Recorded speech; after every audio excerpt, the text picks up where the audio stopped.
Good evening students, केम छो? मजामा?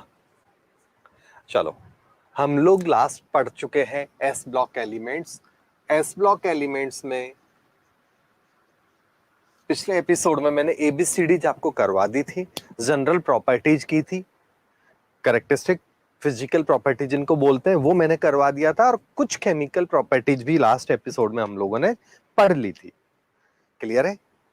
और मैंने आपको बताया भी था कि हमारा जो पढ़ने का तरीका है वो अलग था। एनसीईआरटी में क्या पहले फर्स्ट डे दे रखा है, बाद में सेकंड डे दे रखा है।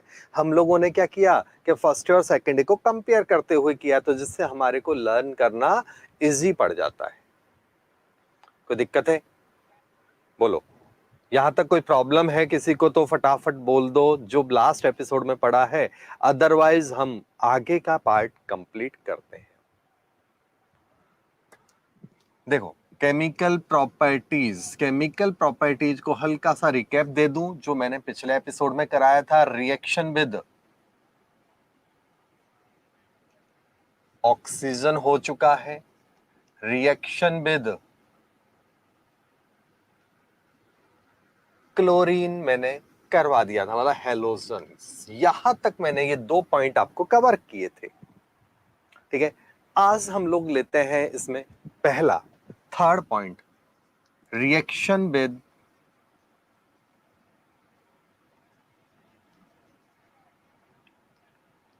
हाइड्रोजन। बहुत अच्छा पॉइंट है, हाइड्रोजन के साथ रिएक्शन को हम लोग देख रहे हैं अभी। तो रिएक्शन विद हाइड्रोजन क्या कहता है? बाय रिएक्शन से क्या होगा? Ionic hydrides are formed by reaction. Ionic hydride, और आयोनिक हाइड्राइड का एक और नाम है सलाइन हाइड्राइड्स फॉर्म। रिएक्शन से क्या होगा? आयोनिक या फिर सलाइन हाइड्राइड बनता है। कोई दिक्कत है तो बोल दो। ठीक है, जैसे आप देखो, फर्स्ट डे ग्रुप वाले जो हाइड्राइड बनाते हैं ये MH बनता है, सेकेंड डे वाले जो बनाते हैं वो MH2 बनता है। क्लियर हो गया बच्चों? कोई इश्यू है तो बोल दो। MH का एग्जाम्पल मैं ले रहा हूं, जैसे लिथियम के साथ है तो lithium hydride, sodium hydride, potassium hydride.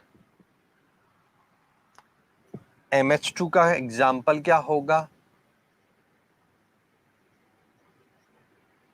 Calcium hydride, beryllium hydride, इस तरह के। क्लियर हो गया बच्चों? यहां पर एक ध्यान रखने की बात है, लिथियम, बेरिलियम और मैग्नीशियम इजकल टू कोवलेंट हाइड्राइड बनाते हैं। ये लोग जो है वो कोवलेंट हाइड्राइड बनाते हैं। बाकी के जो मेंबर है वो आयोनिक नेचर के हाइड्राइड बनाएंगे। बाकी के मेंबर्स आयोनिक नेचर के हाइड्राइड बनाएंगे। बताने की जरूरत नहीं है। आपको कैसे पता चलेगा कि ये आयोनिक है, हाइड्राइड है, तो हाइड्रोजन पॉजिटिव है कि नेगेटिव? तो आपको पहले भी बताया था, अब अगेन रिपीट कर देता हूं।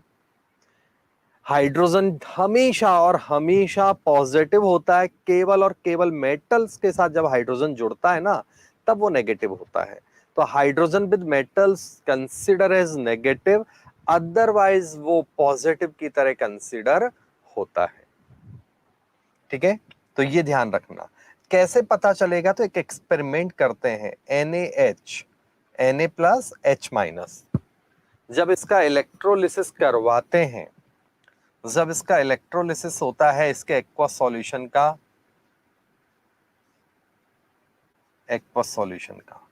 तो Na प्लस बनेगा और H माइनस बनता है। हाइड्रोजन नेगेटिव है तो ये कौन से इलेक्ट्रोड पर जाएगा बच्चों? एनोड पर। It's clear? तो ये एनोड पर जाता है, और एनोड पर जाके और ये क्या करेगा? H2 बना लेगा, साथ में जो इलेक्ट्रॉन है उनको लूज कर देगा। क्लियर हो गया? कोई प्रॉब्लम है तो बोलो। सोडियम जो होगा ये कैथोड पर जाएगा, और ये, और बाद में पानी के साथ रिएक्शन करके NaOH और हाइड्रोजन गैस देता है। तो मजे की बात देख रहे हो आप, दोनों इलेक्ट्रोड पर हाइड्रोजन गैस निकलती है, कैथोड पर भी हाइड्रोजन निकलती है, एनोड पर भी हाइड्रोजन निकलती है। हाँ या ना, कोई दिक्कत है? बोलो। क्लियर? नोट करो फटाफट।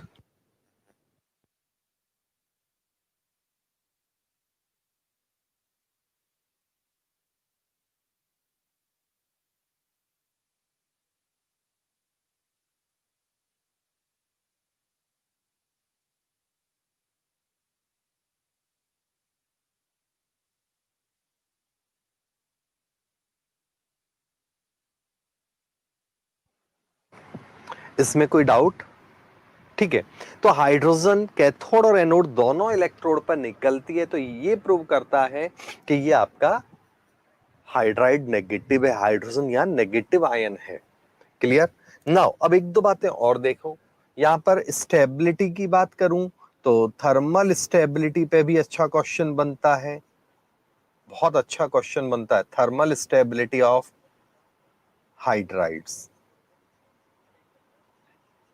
हाइड्राइड्स की जो थर्मल स्टेबिलिटी है ये इंक्रीज होती है, सॉरी डिक्रीज होती है, top to bottom, top to bottom thermal stability decreases top to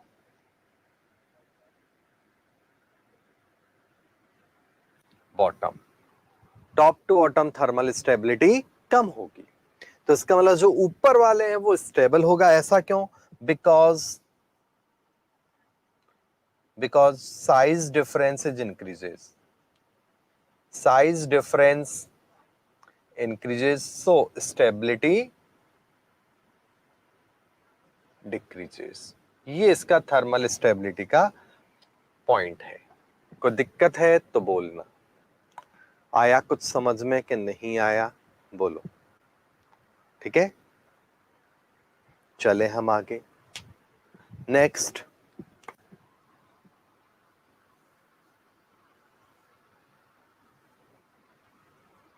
अगला जो पॉइंट है यहां पर स्टेबिलिटी ऑर्डर बता रहा हूं, थर्मल स्टेबिलिटी ऑर्डर वो क्या होगा? तो देखो LiH, NaH, KH, RBH, CSH, ये है आपका। ठीक है, तो यहां पर थर्मल स्टेबिलिटी से आप लोग समझो, मैं रिपीट कर देता हूं, एक मिनट यहां से समझ लो आपका। चलो ठीक है, स्टार्टिंग से देख लो। रिएक्शन विद ऑक्सीजन और हेलोजन हम लोग पिछले एपिसोड में पढ़ चुके हैं। तो आज के एपिसोड में हमने स्टार्ट किया रिएक्शन विद हाइड्रोजन, हाइड्रोजन से रिएक्शन। तो हाइड्रोजन से रिएक्शन जब होगी तो आयोनिक नेचर के हाइड्राइड बनते हैं। आयोनिक हाइड्राइड का एक और नाम होता है सलाइन हाइड्राइड। ठीक है, फर्स्ट ए ग्रुप के जो हाइड्राइड बनाते हैं वो MH बनता है, वैलेंसी है, और सेकेंड ए ग्रुप के बनाते हैं वो MH2 है बनाते हैं। ठीक है, MH2 बनाते हैं। इनका फॉर्मूला लिख दिया, रिएक्शन कैसे हुई वो अभी मैंने नहीं लिखी है, वो हम बता देते हैं। नेक्स्ट, अब देखो लिथियम, बेरिलियम और magnesium, lithium, beryllium and magnesium जो होते हैं ये कोवलेंट नेचर के हाइड्राइड बनाएंगे। लिथियम, बेरिलियम और मैग्नीशियम ये कोवलेंट हाइड्राइड बनाते हैं, बाकी के मेंबर्स जो होते हैं वो आयोनिक हाइड्राइड बनाएंगे। और आयोनिक हाइड्राइड में तो ये आपको ध्यान रखना है। ठीक है, अब आयोनिक हाइड्राइड है तो इसका मतलब यहां पर एक बात है, हाइड्रोजन नेगेटिव आयन की तरह बिहेव करेगा। तो ये कैसे पता चले? मैंने बोला आपने मान लिया, मजेदार हो, बहुत आज्ञाकारी हो भाई। ऐसा नहीं करना, हमेशा साइंस है तो लॉजिक लगाना है अपने को। तो यहां पर एक्वस सॉल्यूशन है, इसका जब इलेक्ट्रोलिसिस होगा तो Na+ और H- बनेगा। आप उल्टा भी बोल सकते हो कि सर H+ बना देंगे हम, तो वही देखना है अपने को। ठीक है ना, तो यहां पर क्या होता है कि जब आगे जब ये अपोजिट आयंस अपोजिट इलेक्ट्रोड्स की तरफ जाते हैं तो ये जाएगा सोडियम कैथोड पर, पॉजिटिव है तो नेगेटिव इलेक्ट्रोड पर, और वहां पर क्योंकि हाईली रिएक्टिव है तो पानी से रिएक्शन करके हाइड्रोजन गैस दे देगा। और कैथोड ये जो मीडियम है ना, यहां पर ऐसा होता है। दूसरे इलेक्ट्रोड पर भी हाइड्रोजन निकल रही है, हाइड्रोजन निकलने के कारण यहां पर ये प्रूव होता है दोनों इलेक्ट्रोड पर, क्योंकि ये नेगेटिव है तो एनोड पर जाके हाइड्रोजन देगी, और ये प्रूव करता है कि हाइड्रोजन नेगेटिव नेचर का है। बोलो कोई प्रॉब्लम है तो बोल दो। Next, just a minute. अब यहां तक का तो बात हो गया, बेसिक है सब। इसके बाद हम बात करें थर्मल स्टेबिलिटी, तो हाइड्राइड्स ये सबसे इंपॉर्टेंट है। हाइड्राइड्स की thermal stability top to bottom चलने पर बढ़ती है। क्यों? क्यों सॉरी, कम होती है, उल्टा बोल गया। Top to bottom thermal stability decreases, ऐसा क्यों? उसका सीधा सा रीजन है। ऐसा क्यों? उसका सीधा सा रीजन है कि डाउन द ग्रुप जो है साइज बढ़ता जाएगा, साइज ज्यादा होगा तो मॉलिक्यूल की स्टेबिलिटी कम हो जाएगी। साइज ज्यादा होगा तो स्टेबिलिटी ऑफ मॉलिक्यूल कम हो जाएगा। कोई प्रॉब्लम है तो बोल दो। खत्म। ये आपका ये वाला पॉइंट हो गया। तो यहां पर थर्मल स्टेबिलिटी की बात करूं तो ये थर्मल स्टेबिलिटी का ऑर्डर है। बेरिलियम सीरीज में देख लो,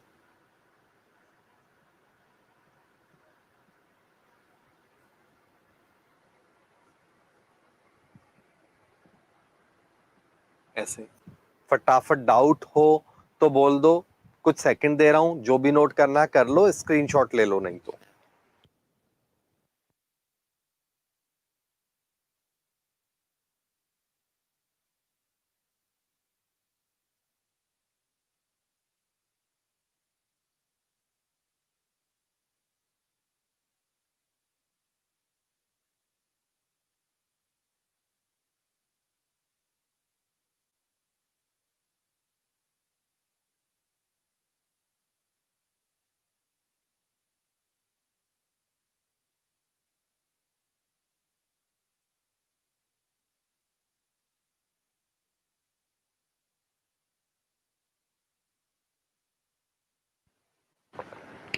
हो गया क्लियर? स्क्रीनशॉट ले लेना भाई। तो ये मैंने रिएक्शन विद हाइड्रोजन का आइडिया दिया। रिएक्शन बहुत सिंपल है, यहाँ कोई कंडीशंस नहीं होती, बिकॉज हाइड्रोजन भी रिएक्टिव है, सोडियम पोटेशियम तो बचपन से रिएक्टिव है। तो फिर भी लिख देता हूं, जो रिएक्शंस हैं वो क्या है आपके, जैसे सोडियम है, हाइड्रोजन से रिएक्शन करेगा तो NaH बनता है, बैलेंस कर लेना। कैल्शियम जब हाइड्रोजन से रिएक्शन करेगा तो CaH2 बनता है। इसे बोलते हैं हम लोग हाइड्रोलिथ। हाइड्रोलिथ, हाँ है ना? कोई डाउट है तो बोल दो। ठीक है, ये अपनी एक बात होगी।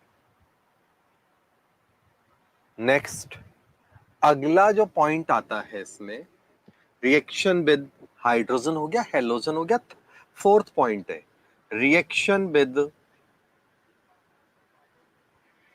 Nitrogen, N2। फ्रेंड्स, नाइट्रोजन अकेला ऐसा मेंबर है, नाइट्रोजन अकेला ऐसा मेंबर है जिसकी रिएक्शन नीचे चलने पर कम होती है। बाकी हर केस में पूरे एस ब्लॉक में chemical reactivity top to bottom चलने पर बढ़ेगी। तो बार बार लिखने की जरूरत नहीं है, chemical reactivity top to bottom चलने पर बढ़ेगी, लेफ्ट राइट चलने पर घटेगी।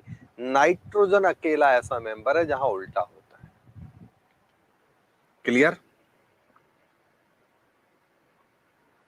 तो रिएक्शन विद नाइट्रोजन, नाइट्रोजन के साथ रिएक्शन की अगर मैं बात करूं तो देखो क्या होगा, lithium, beryllium, magnesium only can reacts with nitrogen at room temperature ये पहलवान ही है जो नाइट्रोजन से रूम टेम्परेचर पर रिएक्शन कर सकते हैं। बाकी कोई भी ऐसा नहीं है जो नाइट्रोजन से रूम टेम्परेचर पर रिएक्शन कर पाए। बाकी सबके लिए हमें हाई टेम्परेचर की जरूरत पड़ती है। मतलब तो ये मानते हैं कि अदर मेंबर्स ओनली का मतलब है कि केवल ये तीन पहलवान है, तीन मेंबर है, लिथियम, बेरिलियम, मैग्नीशियम, जो नाइट्रोजन से रूम टेम्परेचर पे या नाइट्रोजन से रिएक्शन करेंगे। ये वर्ड भी मैंने लगाया, बुक्स में नहीं मिलता। तो आपको तो यही पढ़ाया जाता है कि भाई तीन मेंबर ही रिएक्शन करेंगे, मतलब ऑर्डिनरी कंडीशन। क्लियर हो गया? कोई इशू है तो बोल दो। तो इसका मतलब लिथियम जब रिएक्शन करेगा नाइट्रोजन से तो Li3n बनेगा। बेरिलियम जब नाइट्रोजन से रिएक्शन करेगा तो Be3n2 बनेगा। बैलेंस करते रहो, ठीक है ना? ये लो, खुश। यहां पर 3 ले लो। Mg के साथ भी सेम होगा, Mg3n2। ठीक है, ये तो एक बात हुई। इसका मतलब क्या हो गया? रिएक्टिविटी टुवर्ड्स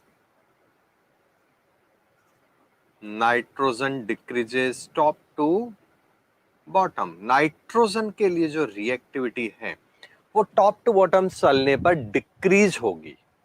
ये आपको ध्यान रखना है। क्लियर हो गया? कोई प्रॉब्लम है तो बोल दो। नेक्स्ट, अगला पॉइंट हम लोगों का आता है, ये काम हो गया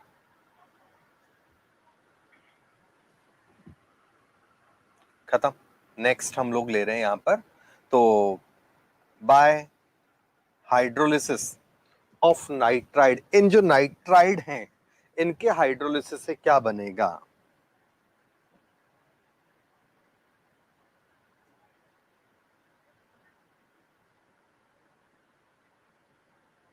नाइट्राइड्स के हाइड्रोलिसिस से अमोनिया गैस इवॉल्व्ड एट कौन से इलेक्ट्रोड पर आएगी? तो आंसर है एनोड। एनोड पर अमोनिया निकलेगा। एनोड जो है वहां पर कौन सी गैस निकलेगी बच्चों? अमोनिया। क्लियर हो गया? चेक करो कैसे। जैसे मान लो मैंने एक एग्जांपल लिया Be3n2, इसका एक्वस सॉल्यूशन है, इसका इलेक्ट्रोलिसिस करवाया। इलेक्ट्रोलिसिस नहीं, सॉरी, हाइड्रोलिसिस। इलेक्ट्रोलिसिस का मीनिंग होता है बच्चों इलेक्ट्रिसिटी पास कराते हैं और फिर तोड़ते हैं। हाइड्रोलिसिस का मतलब है कि वाटर में डिसॉल्व कराते हुए तोड़ते हैं। तो जब इसका हाइड्रोलिसिस होता है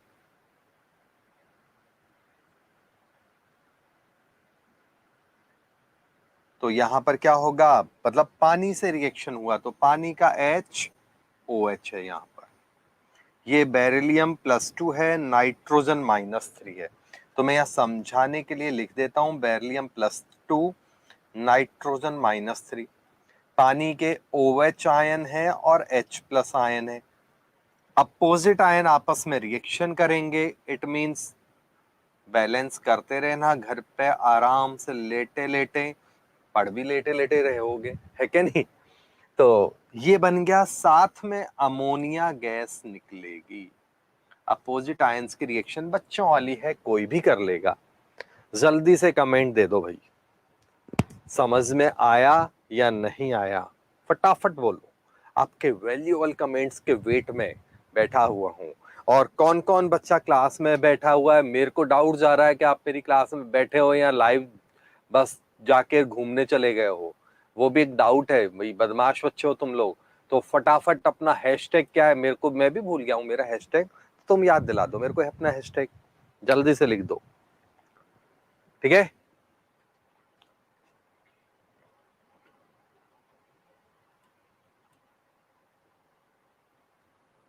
जल्दी करो।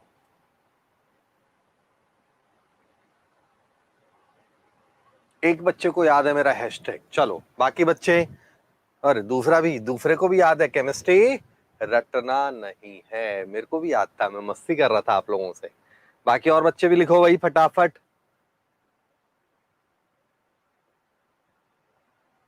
अच्छा, ये हैशटैग केमिस्ट्री नहीं रटेंगे, वेरी गुड, ये बच्चा नया नया हैशटैग बना देता है, इसको भी परचेज कर लें।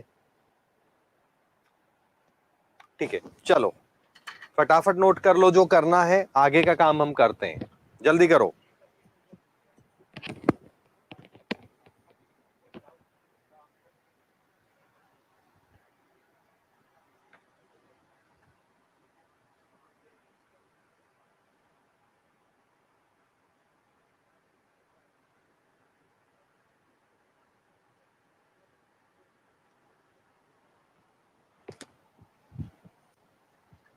चलो मिटा रहा हूं मैं। तो रिएक्शन विद नाइट्रोजन भी हमारी हो गई है। नाइट्रोजन के बाद अगली रिएक्शन हम लोग ले रहे हैं रिएक्शन विद वाटर। जबरदस्त रिएक्शन है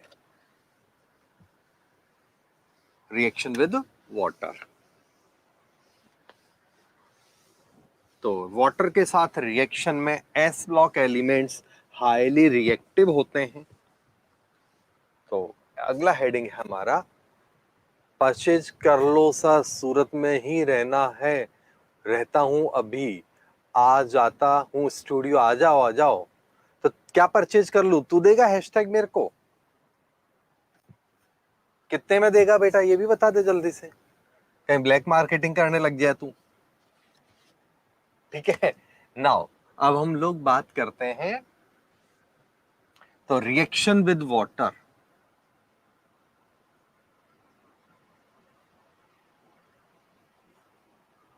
H2O के साथ रिएक्शन, तो रिएक्शन में क्या होगा समझो।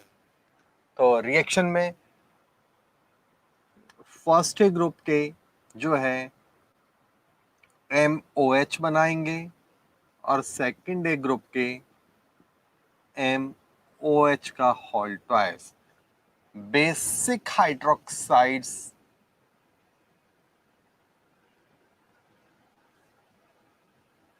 Are formed. बेसिक नेचर के हाइड्रोक्साइड्स बनते हैं। क्लियर हो गया? कोई प्रॉब्लम है तो बोल दो। आया यहां तक समझ में? तो फर्स्ट हो या सेकंड है, दोनों के दोनों रिएक्शन करेंगे, बेसिक नेचर के हाइड्रोक्साइड बनाएंगे। फर्स्ट ग्रुप का एक नाम है, first group members equal to alkali metals, because these reacts with water, these metals या elements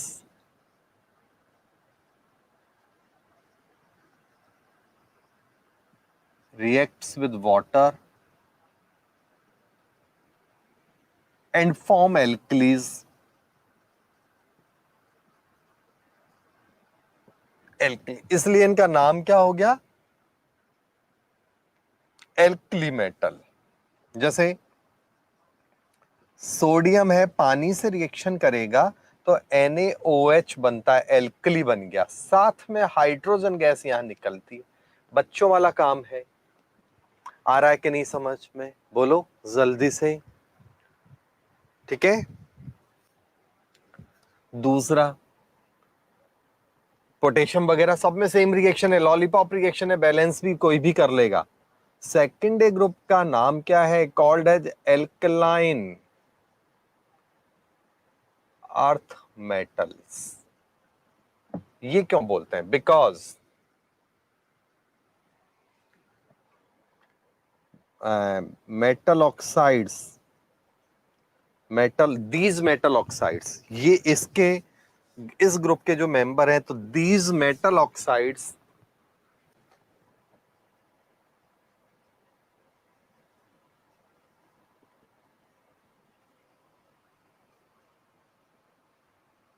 reacts with water and form alkalis। Alkalis, ठीक है ना। जैसे मान लो एक एग्जांपल है, MgO है, ये पानी से रिएक्शन करेगा गर्म करते हुए, MgOH का होल ट्वाइस बनेगा। इसलिए ये तो मैंने एक बात बताई आपको, कि इनका नाम ऐसा क्यों है कि एल्कली मेटल और एल्कलाइन अर्थ मेटल्स क्यों कहते हैं? क्योंकि मेटल ऑक्साइड है जो अर्थ में मिलते हैं, और ये क्या करते हैं, वाटर से रिएक्शन करके और क्या बना लेते हैं आपके हाइड्रोक्साइड्स। ठीक है, अब बात करते हैं हम लोग reactivity towards oxygen, sorry water के साथ रिएक्टिविटी। तो यहां पर देखो रिएक्टिविटी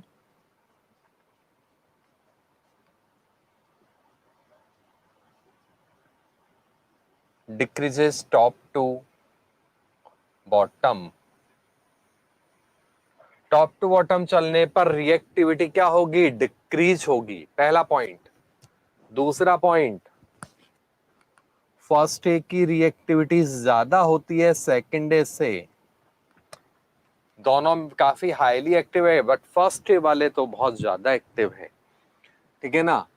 अब देखो लिथियम, यहां पर बेरिलियम अकेला ऐसा है जो वाटर के वेपर्स के साथ रिएक्शन करेगा, मतलब वाटर वेपर्स के साथ रिएक्शन करेगा बेरिलियम हाइड्रोक्साइड्स।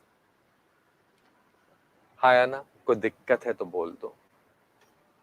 उसके बाद मैग्नीशियम है और लिथियम है, ये दोनों के दोनों वाटर के, मतलब बॉयल वाटर के साथ, वाटर वेपर अलग है और वाटर को गर्म कर रहे हैं, हॉट वाटर लिख देता हूं तो ज्यादा कंफ्यूजन नहीं होगा, बॉयल में कई बार बच्चे दिमाग लगा जाते हैं।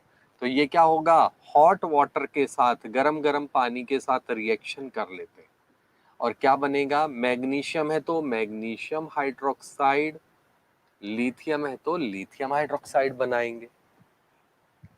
क्लियर हो गया? कोई डाउट है तो बोल दो। इसके बाद बाकी का कौन बचा, अदर मेटल्स, अदर मेंबर्स, ये जो रिएक्शन करते हैं तो ये सिंपल कोल्ड वाटर से भी गाना गाएंगे, ठंडे ठंडे पानी से नहाना चाहिए। हमारे ऑपरेटर भैया भी हंस रहे हैं, बोले कि मैं तो सर हमेशा साल भर गर्म पानी से नहाता हूँ। भाई ये देखो ठंडे पानी से नहा लेते हैं। क्लियर? तो अदर मेंबर्स जो है वो ठंडे पानी से भी नहा लेते हैं, मस्त गाना गाते हैं, KOH NaOH ऐसे। ठीक है ना, calcium hydroxide, barium hydroxide, idea दिया मैंने आपको, इतनी अकल तो आपको इतनी देर से पढ़ते पढ़ते आ ही गई है। क्लियर हो गया? चले हम नेक्स्ट। अब देखो तो रिएक्टिविटी पानी के साथ नीचे चलने पर बढ़ती जा रही है। ठीक है, चले नेक्स्ट। अब अगला केस लेते हैं यहां पर, वो है आपका because first A group members are highly active, first group के मेंबर्स जो है वो हाईली एक्टिव होते हैं, बहुत ज्यादा। So these are placed highly active, इसका मतलब है दे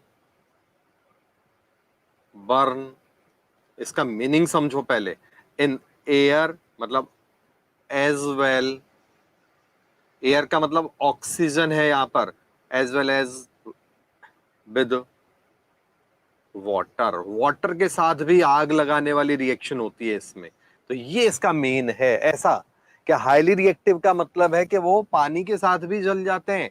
अब देखना, पानी में रखोगे आग लग जाएगी, सोडियम पोटेशियम कैल्शियम जैसे जैसे नीचे जाओगे तुरंत आग लग जाती है, तो हाईली एक्टिव होते हैं।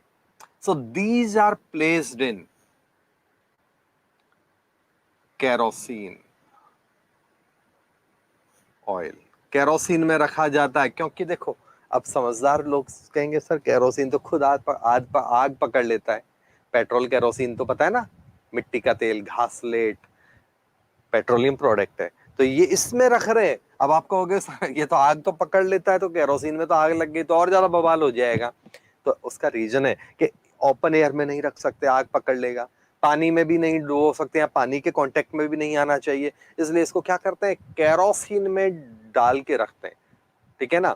और जब यूज लेना होता है तो केरोसिन से बाहर निकाल लेते हैं, थोड़ी देर सुखाते हैं उसको ड्राई पेपर वगैरह से, है ना, और उसके बाद उसको ड्राई करने के बाद सुखा के, है ना, और उसके बाद यूज लेते हैं जहां भी कहीं रिएक्शन में है वहां पर। तो क्लियर हो गया। अब आप कहोगे कि केरोसिन के साथ रखना तो रिस्की है, तो कह सकते हैं, लेकिन कब, कि जब एकदम ड्राई है। ऐसा मान लो एक एग्जांपल है कि केरोसिन में हमने इतना सोडियम डाल दिया, फिर इतना कैल्शियम डाल दिया कि वो आधा केरोसिन में डूबा हुआ है, आधा ऊपर है। तब तो ऊपर वाले पार्ट ने हाथ पकड़ ली, तब तो फिर तो ढोल की बजना बाकी रह गया। आया कि नहीं आया समझ में? तो वो तब की बात है, नॉर्मल केस में ऐसा नहीं होता। क्लियर? केरोसिन के अंदर है तो केरोसिन ऐसे आग थोड़ी पकड़ लेगा, जब तक उसको आग नहीं मिलेगी तब तक नहीं पकड़ेगा ना, नहीं तो ऐसे रखा रखा रख जल जाए। तो ये बात आ गई समझ में। एक्सेप्ट इसमें भी एक बात ध्यान रखना, lithium, lithium is equal to less dense than kerosene. Lithium क्या होता है? केरोसिन के कंपेयर में कम डेंस है। सो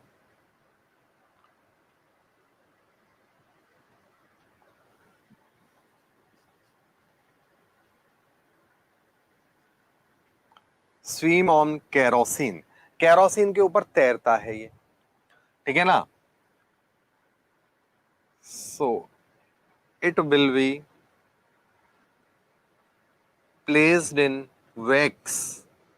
इसको कहां रखते हैं? पैराफिन वैक्स में, मोम में डुबो के।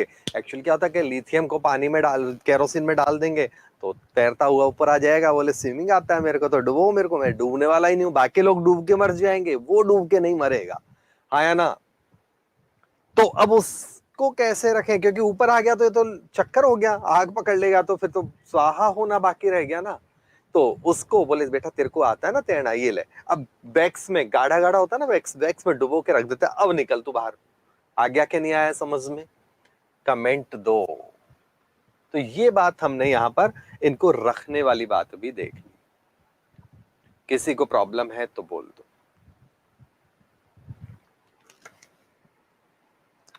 लिथियम हाइड्रोक्साइड, बेरिलियम हाइड्रोक्साइड और मैग्नीशियम हाइड्रोक्साइड। इसको थोड़ा और अच्छा लिख देता हूं, लिथियम और मैग्नीशियम हाइड्रोक्साइड जो होते हैं, और magnesium hydroxide equal to weak base है।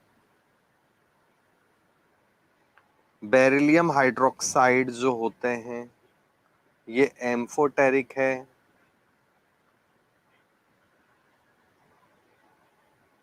अदर अदर्स जो है, other hydroxides equal to strong base. है ना? बेसिक स्ट्रेंथ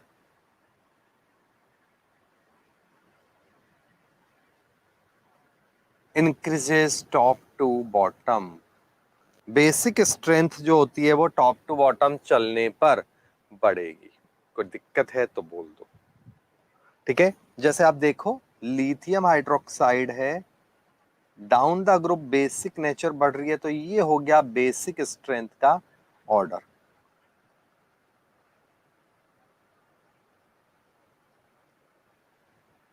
बेरिलियम वाले में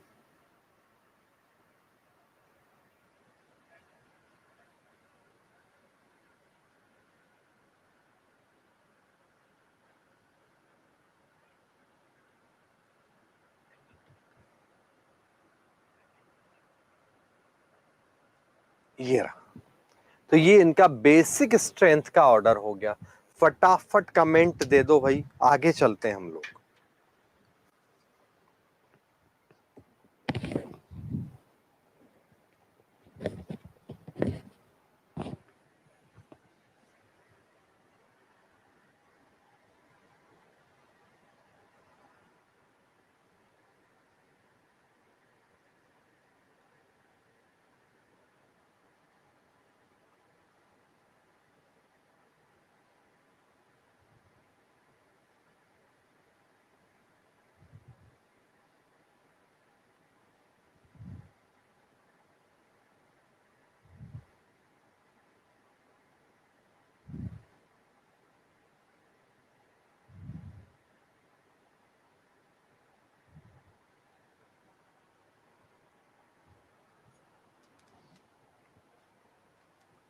डन, वेरी गुड, कितने अच्छे बच्चे हो तुम लोग, हर चीज पे डन कर देते हो।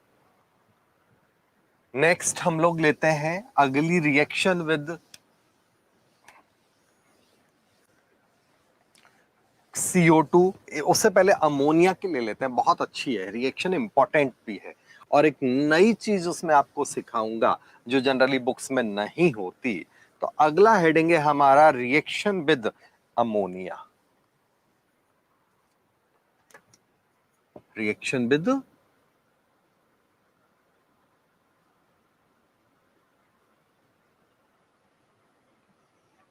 अमोनिया।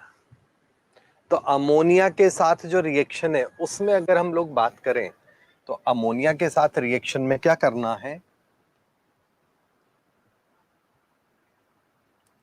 अमाइड बनेंगे, आयोनिक अमाइड्स आर फॉर्म्ड।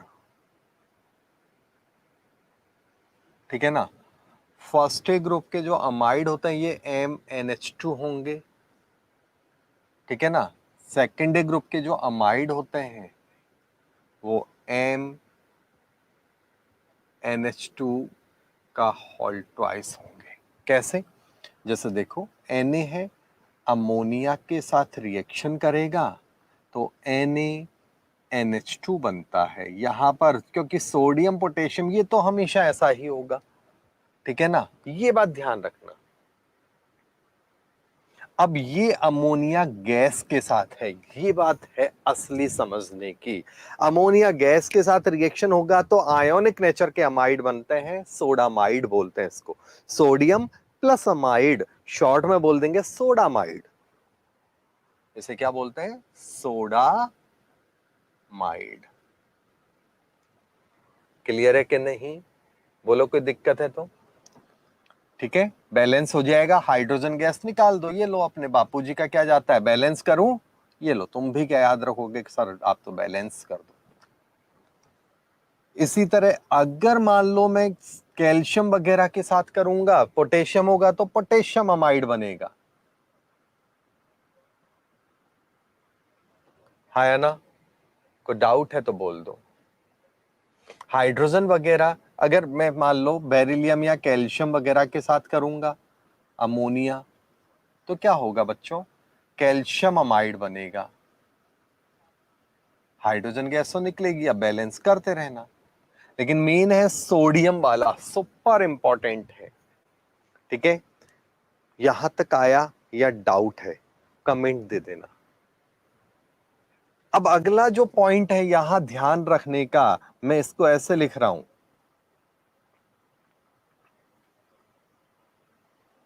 अगर मैं, ये अमोनिया गैस है, if reaction with ammonia liquid then, उस केस में क्या होगा समझो, सोडियम है, ये अमोनिया लिक्विड के साथ रिएक्शन करता है तो यहां सोडियम अपना इलेक्ट्रॉन देगा, उस इलेक्ट्रॉन को कौन ले लेगा, अमोनिया गेन करा लेगा, ये हो गया। तो ये हो गया इलेक्ट्रॉन।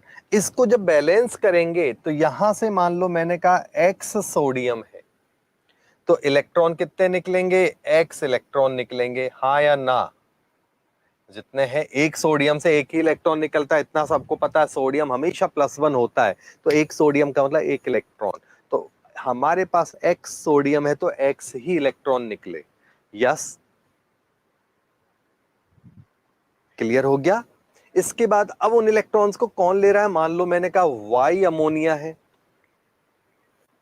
तो ये अमोनिया के तो वाई यूनिट्स हैं, मान लो ये 10 सोडियम है और ये 15 अमोनिया है, तो ऐसा नहीं कि भाई बराबर होना जरूरी है, तो 10 इलेक्ट्रॉन है और वो 15 अमोनिया ने एडजस्ट किया आपस में, भाई अभी तू रख थोड़ी देर, फिर मैं रखूंगा, सॉल्यूशन है ना तो रोटेट होता रहता है, ये 20 और ये 10 है, तो हम क्या कहेंगे कि ये 20 इलेक्ट्रॉन निकले, 10 अमोनिया ने उनको रोटेट कराया, मतलब पर अमोनिया एवरेज 2 इलेक्ट्रॉन्स। तो ये एक्स वाई का फंडा समझ में आया आपको कि नहीं आया, ये है, ये जो इलेक्ट्रॉन्स निकले यहां पर ये कहलाते हैं फ्री इलेक्ट्रॉन्स,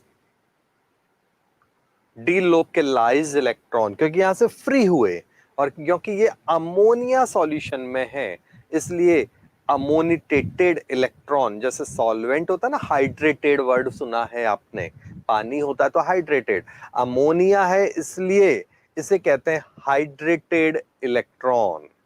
हाँ या ना, कोई डाउट है?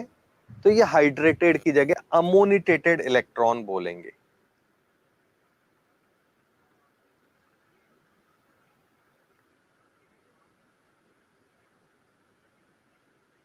अमोनिटेटेड या अमोनिकल इलेक्ट्रॉन भी बोल सकते हैं, अमोनिया के साथ है तो हाइड्रेटेड की जगह अमोनिटेटेड या अमोनिकल इलेक्ट्रॉन्स। क्लियर हो गया?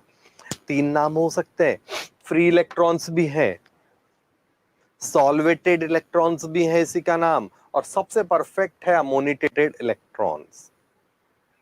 ये ध्यान रखना। ड्यू टू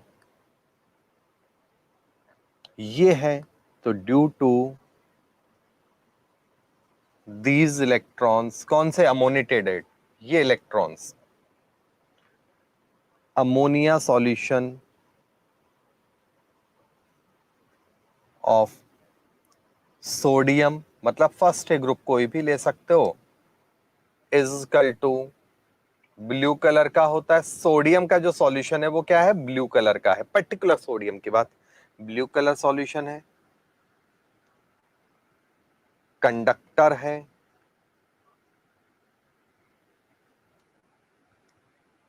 ठीक है ना, और तीसरा क्या है आपका? पैरामैग्नेटिक है, पैरामैग्नेटिक नेचर है। तो ये 3 पॉइंट ध्यान रखना, अमोनिकल इलेक्ट्रॉन या अमोनिटेटेड इलेक्ट्रॉन्स की प्रेजेंस के कारण कंडक्टिविटी, इलेक्ट्रॉन्स माइग्रेट करेगा तो करंट का फ्लो करेगा तो कंडक्टर होगा। दूसरा, ये इलेक्ट्रॉन्स पैरामैग्नेटिक नेचर भी शो करेंगे, मैग्नेटिज्म भी शो कर देते हैं। तीसरा, कलर ब्लू कलर का होता है, तो ये पहले दो तो काफी इंपॉर्टेंट होते हैं। अमोनिया सॉल्यूशन, क्वेश्चन ये बनता है, ammonia solution of sodium is blue in colour, why? तो because of ammoniated electron, ammonia solution of sodium is blue, क्यों? Because of ammoniated electrons. हाँ या ना? कमेंट दो जल्दी से। नेक्स्ट देखो, अब समझने की बात है, ये लॉन्ग टाइम के बाद, ये जो बात है यहां से अब हम बात करें लॉन्ग टाइम, अगर लॉन्ग टाइम तक रखेंगे तो ये वापस इसमें बदल जाएगा। Long time means short time के लिए ये बात देखी, लेकिन अगर लंबे टाइम तक ये चीज रखी रहे तो धीरे धीरे करके ये जो क्रियाक्रम है ये ऐसे होता जाएगा और हाइड्रोजन गैस यहां से निकलती जाएगी। हाँ या ना? और ये ब्लू कलर भी क्या होगा? ब्लैक होता जाएगा। तो यहां पर भी लिख दूं, ब्लूज कलर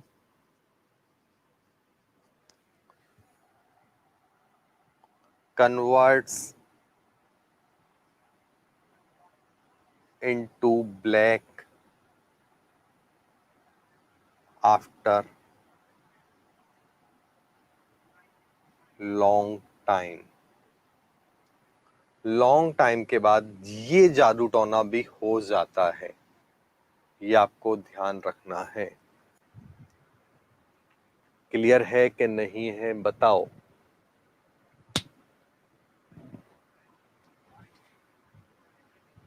जल्दी से बोल दो।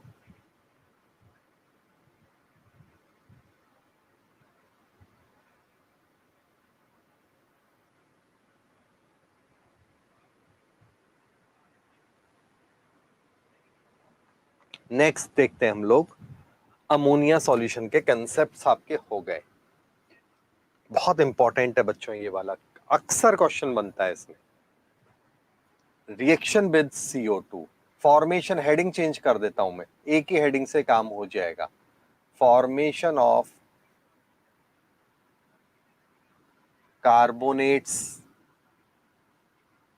And bicarbonates. कार्बोनेट और बाइकार्बोनेट्स का फॉर्मेशन की बात कर रहे हैं हम लोग यहां पर, ठीक है। तो कैसे करोगे, क्या होगा, देखते हैं इसको भी अपन लगे हाथों। देखो, तो मान लो फर्स्ट ए ग्रुप है एम, तो फर्स्ट ए ग्रुप एम की जब रिएक्शन कराएंगे CO2 से तो बनता है गर्म करते हुए M2CO3। जैसे सोडियम है, समझना ए टू जेड चीजें, इसमें एक पॉइंट रह गया मैं अलग से लिख दूंगा। तो Na2CO3, ये फर्स्ट ए ग्रुप की बात हुई। सेकेंड ए ग्रुप की बात करूं मान लो, तो M है जो CO2 से रिएक्शन करेगा तो MCO3 बनेगा। जैसे कैल्शियम है CO2 से रिएक्शन करेगा तो CaCO3 बनेगा, है ना। ये कार्बोनेट बने। अब आप कहोगे सर बैलेंस कैसे हो रही है, तो बैलेंस बिल्कुल नहीं हो रही है। तो कौन सी गैस साथ में निकलेगी, तो चेक करो, इसको बैलेंस करने का ट्राई करता हूं मैं हिट एंड ट्रायल से। 2 सोडियम तो 2 सोडियम, कार्बोनेट एक तो CO, एक ऑक्सीजन कहां से आई। अगर मैं मान लो यहां पर इसको 2 कर दूं सपोज, तो कार्बन और एक ऑक्सीजन बनेगा साथ में साइड प्रोडक्ट में, है ना। ये है एक ऑप्शन ऐसा चलता है, बट ज्यादा पॉपुलर क्या है वो देखो, क्योंकि ये सब एयर के कांटेक्ट में जब रिएक्शन होती है तो ये बना सकते हैं। अब समझ में आ गया होगा आपको, ठीक है। गर्म तो कर ही रहे एयर के साथ। चलो, अब इस बात को हम थोड़ा सा मॉडिफाई कर लेते हैं। ये कुछ चीजें ऐसी है जो बुक्स में आपको नहीं मिलेगी, जैसे ये जो वर्ड लिखे थे इतना क्लियर आपको नहीं मिलेगा, ये भी नहीं मिलेगा बुक में, ठीक है ना। अब देखो आप, पहला, अगर मान लो मैं M की रिएक्शन CO2 और H2O से कराऊं तो क्या होगा। तो दोनों के साथ जब रिएक्शन होती है तो पहले स्टेप में बनता है MHCO3, ठीक है ना, MHCO3 ये बनेगा।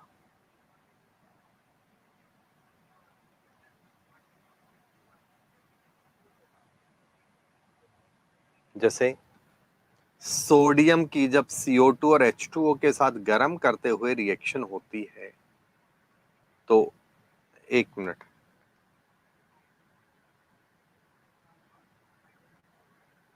ये पहले पहले स्टेप में क्या होगा, MCO3 बनता है,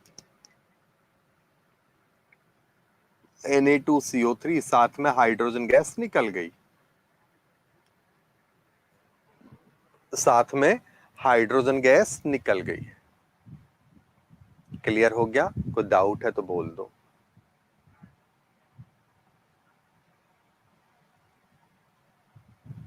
अब अगर मान लो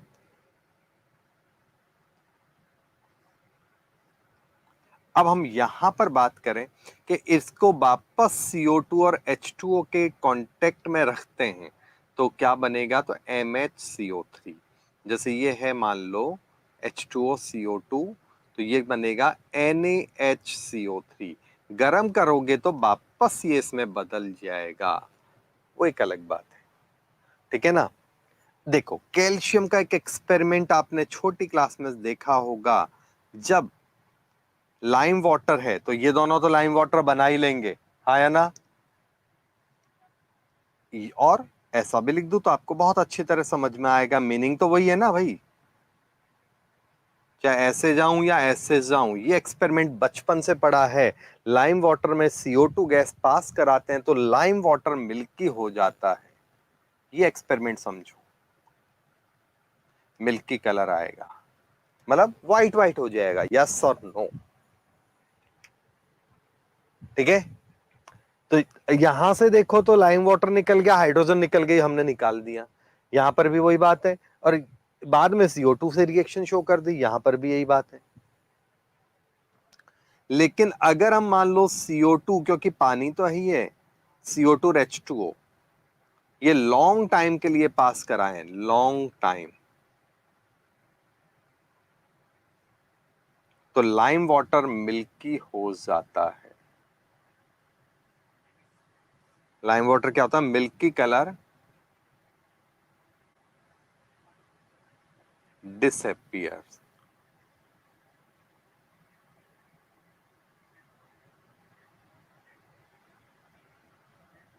डिसअपियर मतलब मिल्की कलर खत्म हो जाएगा। अब बोलो, तो ये मैंने इसके साथ ये बात, रिएक्शन को बहुत पॉपुलर एग्जांपल है इसलिए इसके साथ समझा दिया। अब आप किसी के साथ भी करो, कंसेप्ट सबका सेम होगा। Reactivity increases top to bottom, पहला। फर्स्ट है की रिएक्टिविटी सेकेंड से ज्यादा होती है। तो ये दो बेसिक वर्ड है, कोई दिक्कत है तो बोल दो।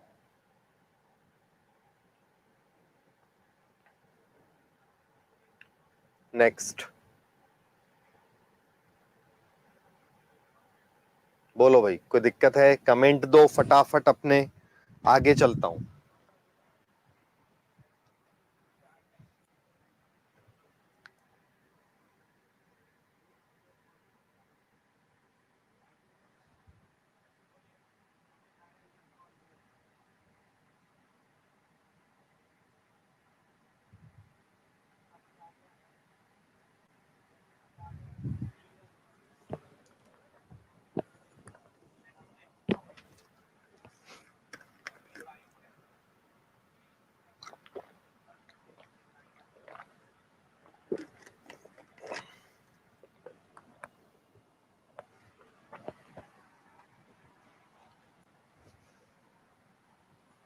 नो डाउट,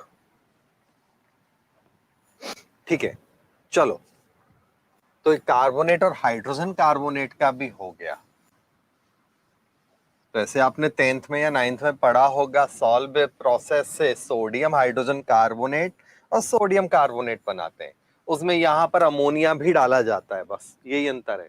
एक स्टेप बढ़ जाता है, अमोनिया डालते हैं तो पहले अमोनियम हाइड्रोजन कार्बोनेट बनता है, ठीक है। तो वो बाद में अमोनियम हाइड्रोजन कार्बोनेट अगले स्टेप में सोडियम कार्बोनेट में बदलता है। ये था सॉल्वे प्रोसेस। होप आपकी मेमोरी कुछ गजनी से मेरे जैसी हो गई होगी, मतलब भूलने वाली मेमोरी से याद रखने वाली मेमोरी में बदल गया होगा। अगला देखो, रिएक्शन विद सल्फर हो गया, ऑक्सीजन हो गया। अगला है reaction with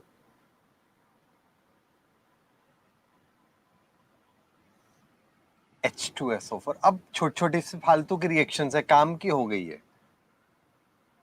metal sulphates are formed. First A group का है तो M2SO4 बनेगा। सेकेंड ए ग्रुप का है तो MSO4 बनेगा। जैसे Na2SO4, यहां पर है CaSO4। यस और नो? रिएक्शन लिखें तो मान लो सोडियम की रिएक्शन जब H2SO4 से होगी तो Na2SO4 बनेगा, साथ में हाइड्रोजन गैस निकलेगी। कैल्शियम की जब रिएक्शन होगी H2SO4 से तो यहां CaSO4 बनेगा, साथ में हाइड्रोजन गैस निकलेगी। हाँ या ना? कोई दिक्कत है तो बोल दो। तो ये है reaction with H2SO4, sulphuric acid के साथ रिएक्शन। अगला देखो यहां पर भाई, रिएक्शन विद, वही डाउन द ग्रुप रिएक्टिविटी बढ़ती है, बोलने की जरूरत नहीं है। विद एसिड्स, मैं एक की हेडिंग में सब ले लेता हूं। तो यहां क्या होगा? हाइड्रोजन गैस इवॉल्व एंड, ये फटाफट हो गया हमारा, salts are formed. Hydrogen gas निकलेगी और साथ में क्या बनेगा बच्चों? सॉल्ट बनेंगे। कैसे? जैसे सोडियम है तो HCl के साथ रिएक्शन हुई, NaCl एक सॉल्ट बन गया, हाइड्रोजन गैस निकल गई। कैल्शियम ने HNO3 के साथ रिएक्शन किया, H2SO4 तो ऊपर समझा ही दिया है, तो कैल्शियम नाइट्रेट बनेगा। बैलेंस ही आपको आनी चाहिए फुलफिल करना, और ये हाइड्रोजन गैस निकलेगी। हाँ या ना? कोई दिक्कत है तो बोल दो। तो ये रिएक्शन लॉलीपॉप है, ठीक है ना? Reactivity increases top to bottom. First डे की रिएक्टिविटी ज्यादा होती है सेकेंड डे से, ये हर केस में ऐसा होगा, कभी टेंशन लेने का जरूरत नहीं है। तो जो काम काम की स्टूडेंट्स, जो काम काम की केमिकल प्रॉपर्टीज है, वो भी मैंने आपकी एस ब्लॉक की खत्म कर दी है। एस ब्लॉक की जो भी काम की प्रॉपर्टीज है वो लगभग सारी हो गई हैं। बाय मिस्टेक कुछ रह गया होगा, एनसीईआरटी आप पलटिएगा। अगर बाय मिस्टेक कुछ हो तो आप मेरे को कमेंट सेक्शन में लिख दीजिएगा, मैं आपको करवा दूंगा, ठीक है ना? अब एक चीज देखो यहां पर, अब जनरल पॉइंट हम लोग पढ़ते हैं तो 2-3 पॉइंट पढ़ने, डायगोनल रिलेशनशिप, और दूसरा है एनामोलस नेचर, और तीसरा पॉइंट उसके बाद पढ़ेंगे एस ब्लॉक के कंपाउंड्स। एस ब्लॉक में इतना ही है मेरे जो पढ़ाने के पैटर्न में, अदरवाइज आप पेज पलटोगे ना तो आपको लगेगा बहुत ज्यादा लेंदी है एस ब्लॉक, बोरियत सी फील होती है। आपको होप के बोरियत नहीं लगी होगी, नए पैटर्न पे कंपेयर करते हुए पढ़ा है तो इजीली हो रहा है। बस आप एक ही काम कीजिएगा, आप अपने एनसीईआरटी पलटिएगा, फटाफट देखिएगा, दोनों को एक साथ कीजिएगा। दोनों की केमिकल प्रॉपर्टी करो तो दोनों की करना, फिजिकल प्रॉपर्टी करो तो दोनों की करना, तो आपको बिल्कुल यहां से पढ़ा है वही सेम चीज स्कैन हो जाएगी कि सर मजा आ गया। केवल कंपाउंड को छोड़ देना, वो मैं अगले एपिसोड में कंपाउंड ही कंपाउंड कराऊंगा। उसके बाद वो जो कंपाउंड है ना, वो आपको करने हैं, वो एक एपिसोड के बाद हम बात करेंगे। कमेंट दो। हम लोग बात कर रहे हैं यहां पर डायगोनल रिलेशनशिप। डायगोनल रिलेशनशिप क्या कहता है, क्या नहीं कहता है?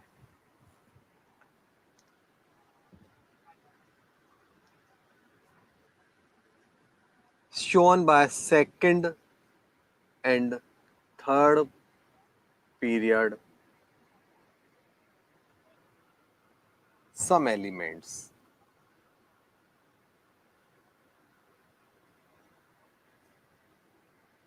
only। सम एलिमेंट्स जो है ना सेकंड और थर्ड पीरियड के, उसी वो ही इसको शो करते हैं, बाकी और कोई शो नहीं करेगा, ठीक है? देखते हैं हम लोग यहाँ पर, ये सेकंड पीरियड में लिथियम, बेरिलियम, बोरॉन, कार्बन,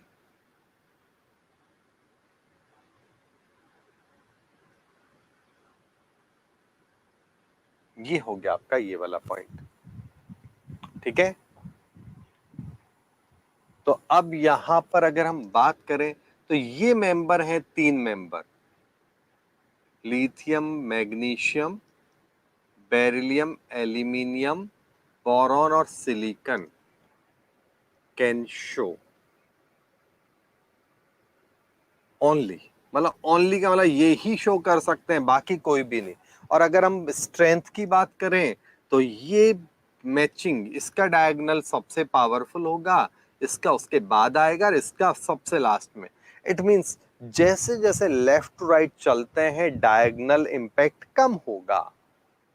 तो लिख देता हूं, left to right diagonal relationship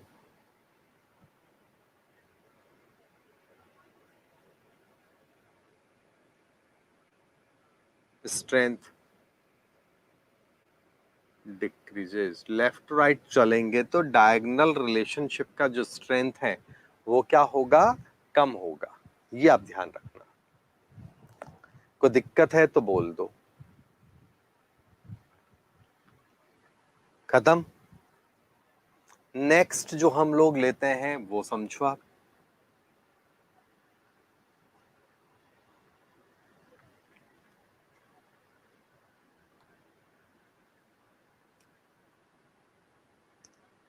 due to diagonal relationship, due to diagonal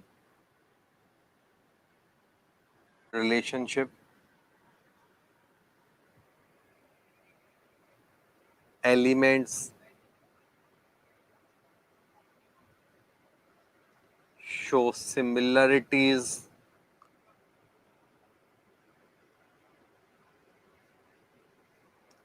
in their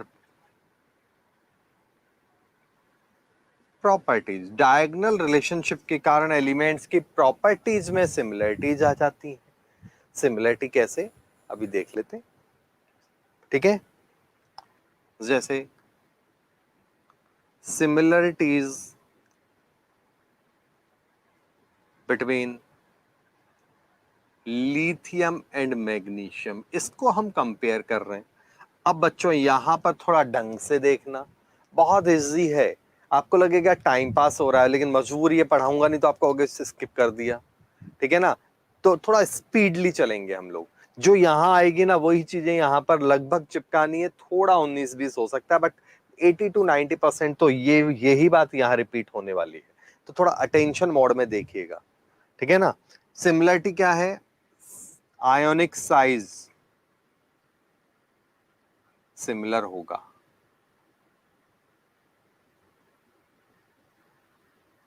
ionic size क्या होगा दोनों का, लिथियम और मैग्नीशियम Li+ का और Mg+2 का आयोनिक साइज एक जैसा होगा, ठीक है ना। ये एक बात ध्यान रखना। दूसरी बात, अगर हम बात करें इसके बाद, तो both can react with nitrogen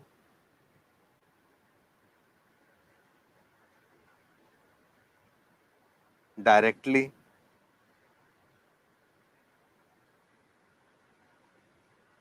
दोनों नाइट्रोजन के साथ डायरेक्ट रिएक्शन कर देते हैं।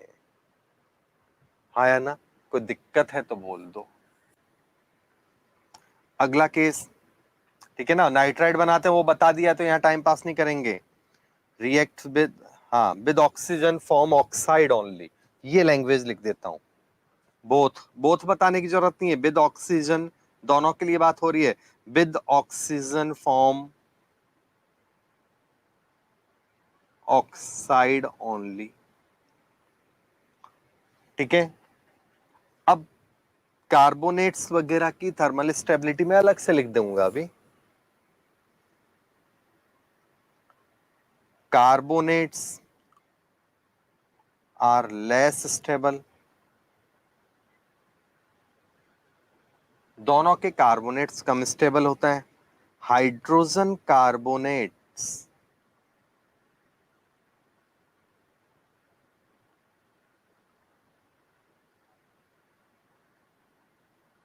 आर ऑल्सो लेस या बहुत कम स्टेबल होते हैं। कार्बोनेट और हाइड्रोजन कार्बोनेट दोनों के क्या होते हैं, कम स्टेबल होते हैं। ये बात आपको ध्यान रखनी है। क्लियर हो गया बच्चों, ठीक है।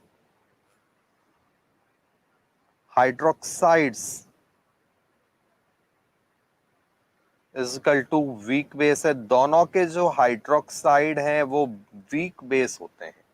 ये अगला पॉइंट है जो आपको ध्यान रखना है। कोई इशू है तो बोल दो।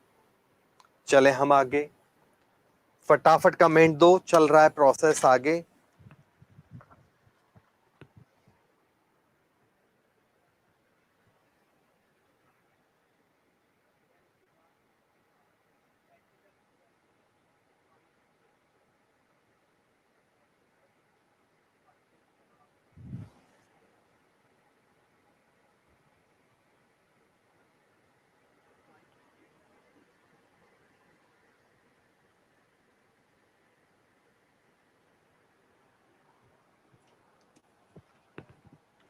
क्लियर, चलो हटा देता हूं। डायगोनल रिलेशनशिप की सिमिलरिटीज वाला पॉइंट चल रहा है, तो उसको इधर कंटिन्यू करता हूं। देखो क्या है पॉइंट, हाइड्रोक्साइड दोनों के वीक बेस होते हैं, अब हाइड्रोक्साइड का फॉर्मूला लिख के टाइम पास नहीं करना है अपने को, ठीक है ना। आगे देखो, हाइड्रोक्साइड कार्बोनेट हो गया, हाइड्रोजन कार्बोनेट हो गया, ऑक्सीजन हो गया, नाइट्रोजन हो गया, ठीक है ना। बोथ फॉर्म कोवलेंट कंपाउंड्स, ठीक है ना। चाहे वो कोई भी कंपाउंड हो, हेलाइड हो, हाइड्राइड हो, नाइट्राइड हो, ऑक्साइड हो, कंपैरेटिवली कोवलेंट होते हैं और दोनों के एक जैसे बनते हैं, ठीक है ना। Salts, halide salts, halide salts is equal to weak base strong acid salt, दोनों में ये होता है। कैसे, इस बात को समझो। हेलाइड सॉल्ट होंगे तो वो ऐसे होंगे, समझना इस बात को। जैसे यहां पर है लिथियम क्लोराइड, तो ये किससे बना होता है, इसमें जब पानी डालते हैं तो पता चलता है कि ये किसका कॉम्बिनेशन है। उल्टा कर दो तो ज्यादा आपको समझ में आएगा। LiOH प्लस HCl, जब इससे जो सॉल्ट बना ये हेलाइड सॉल्ट बना, साथ में वाटर निकल गया, वो अलग बात है। ये सॉल्ट ऐसा है क्योंकि ये वीक बेस है और ये स्ट्रॉन्ग एसिड है। ये वीक बेस है और वो स्ट्रॉन्ग एसिड है। Week base, strong acid. अगर मान लो मैं लिथियम की जगह दूसरा एग्जांपल ले लूं, मान लो दूसरा एग्जांपल है हमारा मैग्नीशियम वाला। मैग्नीशियम हाइड्रोक्साइड जब HCl से रिएक्शन करेगा मान लो, तो MgCl2 बनेगा, साथ में H2O बनेगा। यहां पर ये भी वही बात है, क्योंकि ये वीक बेस है और ये स्ट्रॉन्ग एसिड है। तो ये जो सॉल्ट बने ना, ये क्या होते हैं आपके, क्लियर हो गया। चले हम आगे, अगला पॉइंट, तो ये इसका पार्ट हो गया। React, can't react with cold water, दोनों के दोनों का एक और प्रॉपर्टी है, can't react with cold water.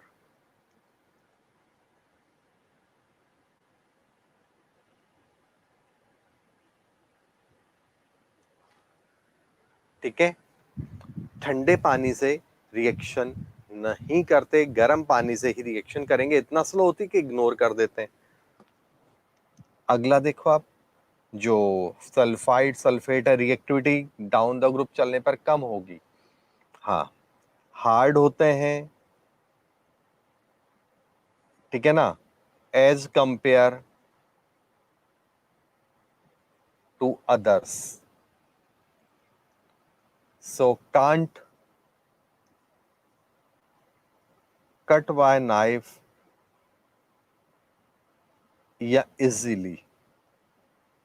Knife से इनको आसानी से नहीं काट सकते क्योंकि ये काफी हार्ड होते हैं। तो हार्ड होने के कारण क्या होगा कि इनको नहीं काटा जा सकता। बाकी मेंबर्स को can be cut by knife easily, इनको काटने में तकलीफ पड़ेगी। क्लियर हो गया। तो ये कुछ मेजर पॉइंट्स मैंने आपको 5 7 8 8 10 पॉइंट लिख दिए हैं। ऐसा नहीं कि सारे लिखे हैं, कुछ और एडिशनल पॉइंट है, वो आप अपनी मर्जी से या बुक से रीड करोगे तो हो जाएंगे।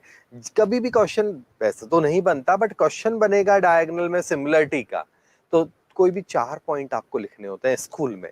स्कूल के अलावा कंपटीशन में तो क्वेश्चन केवल इतना ही बनेगा कि इनकी प्रॉपर्टी सिमिलर है, आईपी का वैल्यू, ईए वैल्यू, ईएन वैल्यू, वो तो मैंने लिखा ही नहीं है, लिख देता हूं पेज भरना है तो। Similar value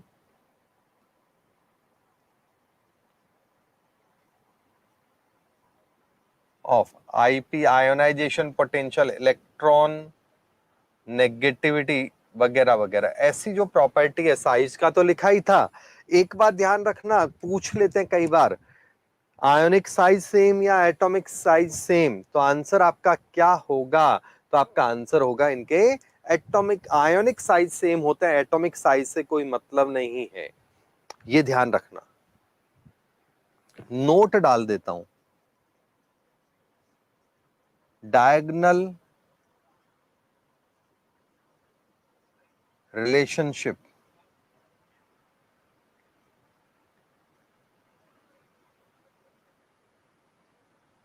due to, diagonal relationship क्यों होता है, ठीक है ना, पहला पॉइंट। तो डायगोनल रिलेशनशिप होने के लॉजिक क्या है, तो पहला है सिमिलर वैल्यू ऑफ फाई, ये होता है, फाई का नाम होता है ionic potential, similar value of phi, phi का वैल्यू सिमिलर होने के कारण, आयोनिक पोटेंशियल के कारण ऐसा होता है, ये आप ध्यान रखना, सबसे मेन आंसर है ये। अब ये क्या होता है मैं अलग से लिख दूंगा, ठीक है ना, ये है आयोनाइजेशन पोटेंशियल, जो पीरियोडिक में पढ़ा है वो अलग मैटर है, ये आयोनिक पोटेंशियल है, ठीक है ना। सिमिलर वैल्यू ऑफ फाई ये सेम होगा, तो सिमिलर वैल्यू ऑफ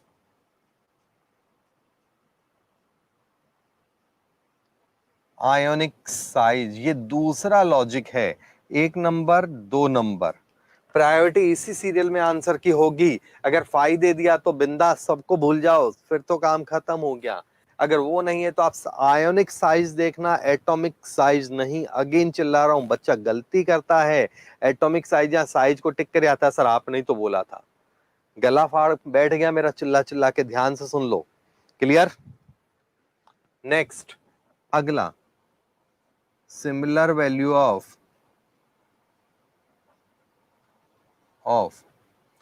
इलेक्ट्रोनेगेटिविटी, और इसके बाद आता है आपका आईपी। 4 आंसर है इसी सीरियल से, तो आंसर प्रायोरिटी क्या हो गई, आंसर की प्रायोरिटी, तो आंसर की प्रायोरिटी का पहला और पहला आंसर होएगा phi, prefer than ionic size, prefer over electronegativity, prefer over IP. 4 ही ऑप्शन होते हैं बेटा, इतना गंदा तो कभी आएगा नहीं, बट आपको मैक्सिमम और मैक्सिमम डेप्थ तक मैं ले जा चुका हूं। कोई दिक्कत है यहां तक तो फटाफट बोलो। एक सिमिलरिटी मैंने समझाई आपको इन दोनों की,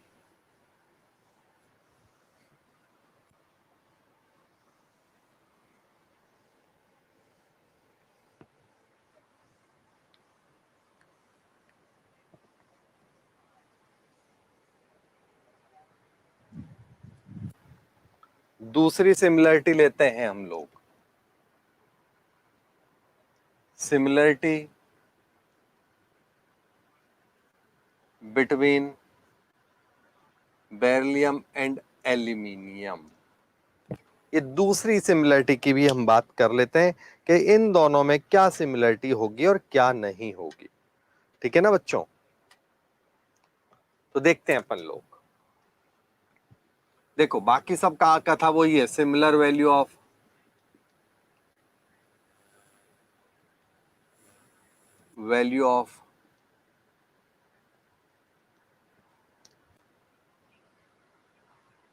आयोनिक रेडियस,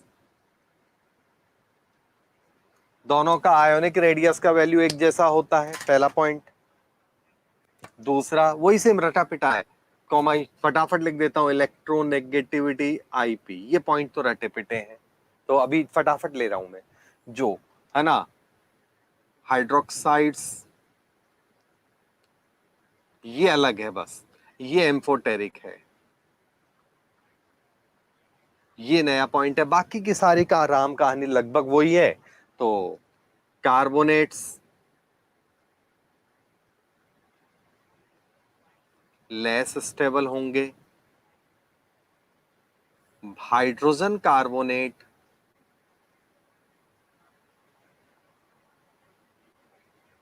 ये अनस्टेबल होंगे। लैंग्वेज पे ध्यान देना, यहाँ के हाइड्रोजन कार्बोनेट तो ये मान के चलो कि अनस्टेबल है प्योरली, मतलब लिक्विड होंगे, कॉमा लिक्विड स्टेट भी होती है उनकी, ठीक है, तो ये ध्यान रखना। बाकी हाँ, by reaction with air,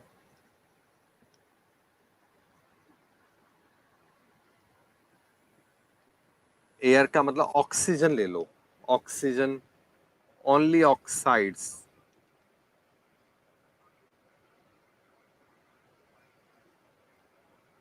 are formed. Air के साथ जब रिएक्शन होगी तो ऑक्साइड्स बनेंगे, ये अगला पॉइंट है।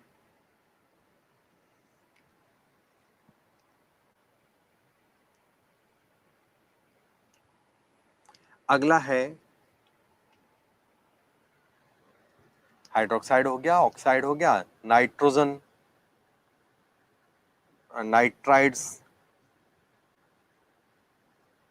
Are formed at room temperature. किसके साथ? वो नाइट्रोजन है, वो पता है, फॉर्म्ड एट रूम टेम्परेचर। ये भी एक पॉइंट हो गया, हाँ या ना? ठीक है, हार्ड होते हैं, हार्ड सॉलिड है, सो can't cut by knife easily. Knife से इनको आसानी से नहीं काट सकते, तो हार्ड और सॉलिड होने के कारण। फ्लेम टेस्ट, ये एक पॉइंट और है, तो ये अंडरलाइन कर देता हूं। जो नए पॉइंट है ना, जो यहां पर और वहां पर अलग थे, उनको अंडरलाइन कर देता हूं। फ्लेम टेस्ट नहीं देते, नो कलर, कुछ कलर नहीं है। जब टेस्ट नहीं देंगे तो कलर किस बात का भाई? क्लियर हो गया? कोई प्रॉब्लम है तो बोल दो। अगला केस देखो,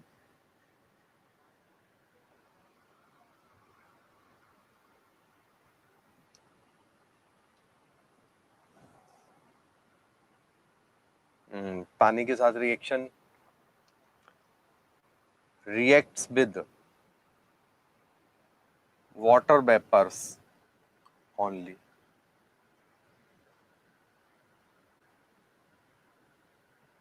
वाटर वेपर्स के साथ रिएक्शन करते हैं, ठीक है ना? Only, not with hot water. Water cold के साथ भी नहीं करते और हॉट के साथ भी नहीं करते, ये ध्यान रखना, ठीक है? कोई दिक्कत है?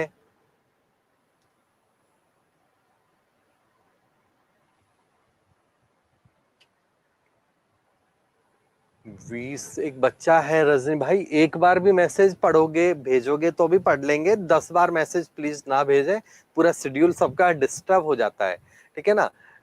क्या आपका ऑर्गेनिक का 20 वीडियोस वॉच करके हिमांशु पांडे सॉल्व कर सकते हैं? डिपेंड करता है बेटा कि आपका बेसिक कैसा है।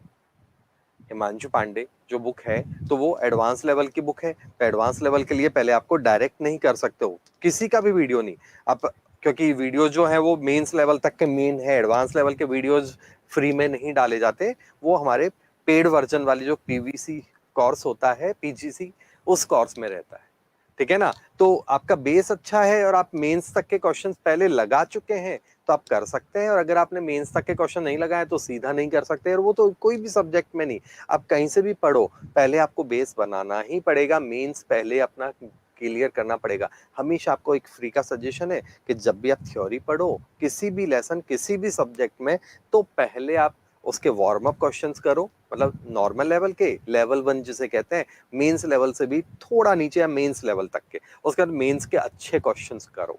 यहां तक का काम करने के बाद आप एडवांस का करोगे तो डेफिनेटली आपका श्योर रिजल्ट आएगा बेटा। क्लियर? चलिए,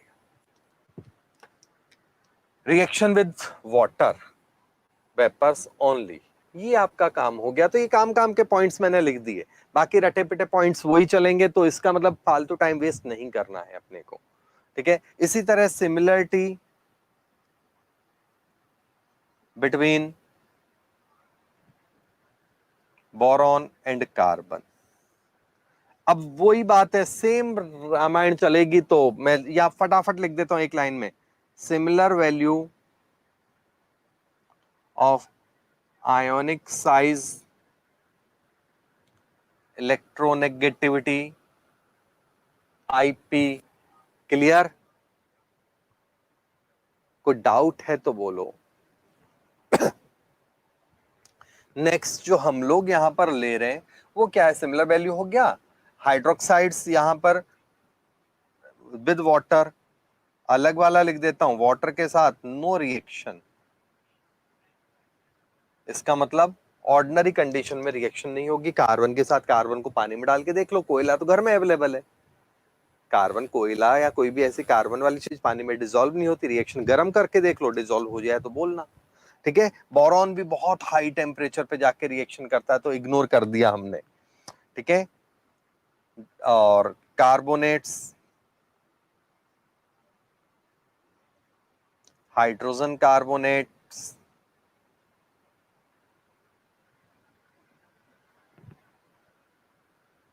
अनस्टेबल है, लेस स्टेबल भी नहीं, अनस्टेबल है। No flame test.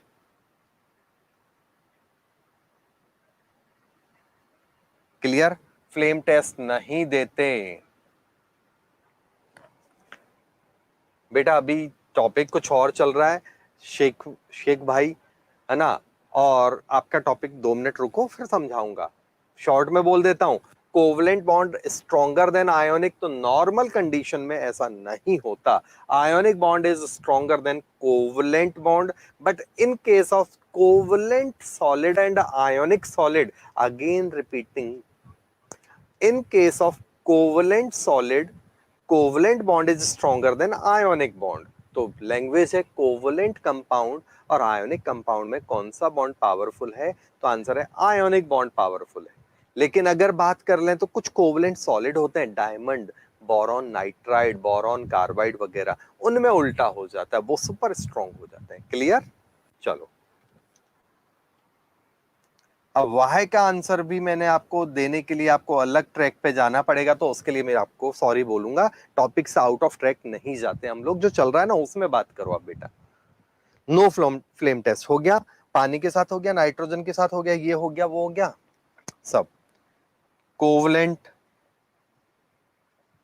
कंपाउंड बनते हैं।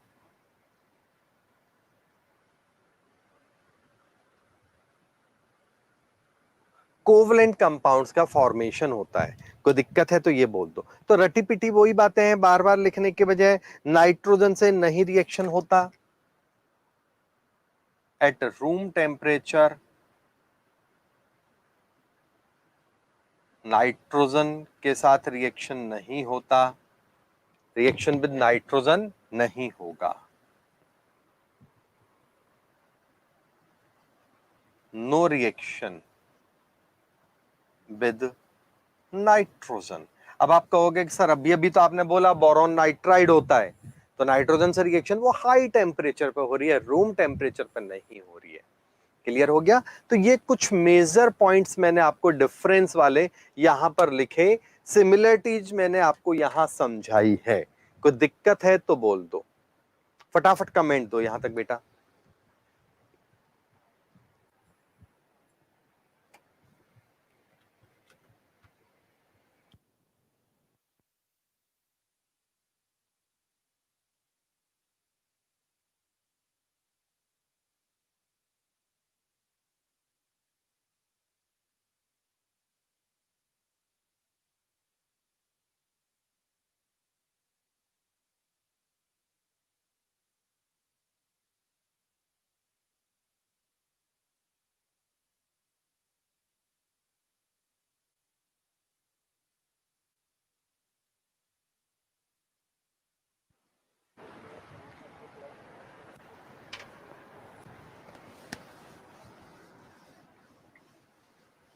चलो आगे देखते हैं भाई। क्लियर सबको? वेरी गुड, अच्छे बच्चे हो तुम लोग। ठीक है, अब देखते हैं हम लोग, सिमिलरिटीज हो गई। एक वर्ड मैंने यहां लिखा था, वो अब मैं समझाता हूं। तो वो था ionic potential, phi. Ionic potential वाला जो वर्ड था वो क्या था, वो देखो। वैसे मैंने शायद बॉन्डिंग में ये वर्ड करवा दिया है, बट ठीक है कि काफी टाइम हो गया तो 5 मिनट लगेगी रिपीट होने में। आयोनिक, ये है फाई। ये क्या होता है? Cation, charge oblique cationic size, cationic charge oblique cationic size, ये है फाई का वैल्यू। हाँ या ना? कोई दिक्कत है तो बोल दो। अब देखते हैं यहां पर,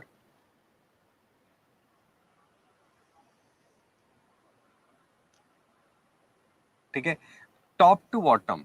अब समझना इसको, टॉप टू बॉटम, उसके कुछ रिलेशंस भी लिख दूं पहले, फिर ये समझाता हूं।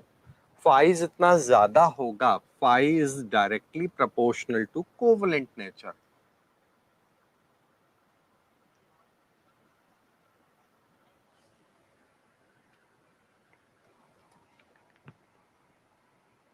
तो इनवर्सली प्रोपोर्शनल टू होती है आयोनिक नेचर या आयोनिक कंपाउंड फॉर्मेशन, ठीक है ना? इतना हो गया। तो इसके बाद हम फाई का वैल्यू ज्यादा होगा तो थर्मल स्टेबिलिटी क्या होगी? कम हो जाएगी। Thermal stability of carbonates. इसके बाद आ जाता है सॉल्युबिलिटी। सॉल्युबिलिटी क्या होगी? डायरेक्टली प्रोपोर्शनल होती है फाई के, ऑफ सल्फेट्स। इस बात को समझा भी दूं मैं आपको तो आपको इजीली समझ में आएगा। देखो क्या है यहां पर, एक एक देखते हैं अपन लोग। आयोनिक पोटेंशियल ही अपना हेडिंग है। अब आयोनिक पोटेंशियल में चार्ज डाउन द ग्रुप क्या होता है कि चार्ज तो देखे सेकेंड ए ग्रुप की बात कर रहा हूं, एग्जांपल सेकेंड ए ग्रुप।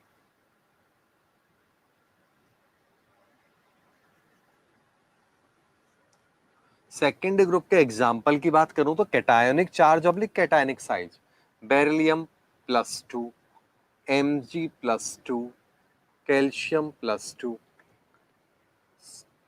ऐसे ये है। तो ऐसे चलने पर क्या हो रहा है? चार्ज कांस्टेंट है। चार्ज का वैल्यू तो ऐसे चलने पर कांस्टेंट है, यस और नो? बोलो भाई जल्दी से। चार्ज कांस्टेंट है ना, बट साइज क्या हो रहा है यहां पर? इंक्रीजेस। लेफ्ट टू राइट चलने पर चार्ज सेम है बट साइज क्या हो रहा है? बढ़ता जा रहा है।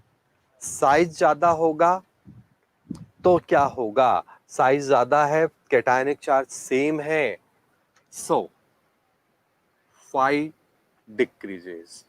इसका फाई का वैल्यू सबसे ज्यादा होगा, इसका फाई का वैल्यू सबसे कम होगा। यस? कोई डाउट? आगे का पॉइंट देखते हैं अपन लोग। अब इसका मतलब क्या हो गया? इसके बाद अब कहानी चालू होती है। ये कोवलेंट कंपाउंड बनाता है और ये आयोनिक कंपाउंड बनाता है। तो फाई का वैल्यू का ऑर्डर क्या हो गया? जितना छोटा साइज होगा फाई उतना ज्यादा होगा। ये फाई का वैल्यू है। अब हम एक एक को देखते हैं। जो जितना ऊपर है उसका फाई सबसे ज्यादा है तो उसके कोवलेंट कंपाउंड भी उतने ही ज्यादा होंगे।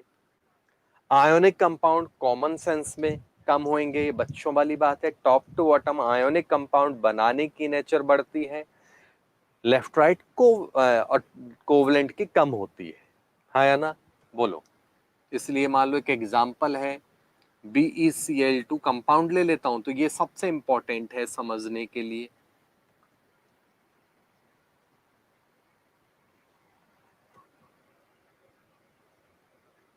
ये तो यो चलने पर क्या हो रहा है? फाई का वैल्यू क्या हो रहा है? कम हो रहा है। कोवलेंट नेचर क्या हो रही है? वो भी कम हो रही है। आयोनिक नेचर क्या हो रही है? वो बढ़ती जा रही है। ठीक है ना? ये इस एग्जाम्पल को मैंने यहाँ पर समझाया। आई थिंक आपको रिलेशन समझ में आ गया होगा, पहला और दूसरा। ऐसा नहीं कि केवल इन्हीं में, ये कहीं भी लगाओ, आप किसी भी एग्जाम्पल पे किसी भी ग्रुप पे लगाओ, बिंदास लगेगा, मजे से लगेगा। क्लियर हो गया बच्चों? कोई डाउट है तो बोल दो अभी भी।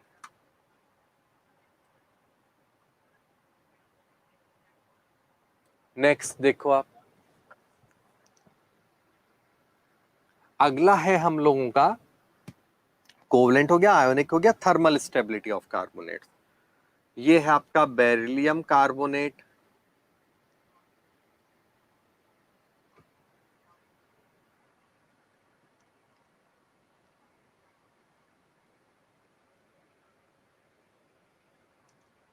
तो यो चलने पर क्या हो रहा है, फाई का वैल्यू अगेन कम हो रहा है, क्योंकि फाई के लिए नेगेटिव से कोई मतलब ही नहीं है, पॉजिटिव का फाई होता है। तो यो चलने पर फाई का वैल्यू फिर कम हो रहा है, तो फाई कम होता जा रहा है, तो थर्मल स्टेबिलिटी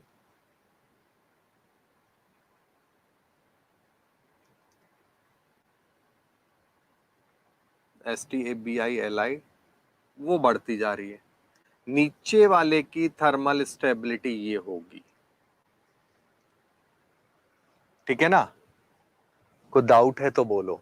जैसे यहां देखो आप, Li2CO3,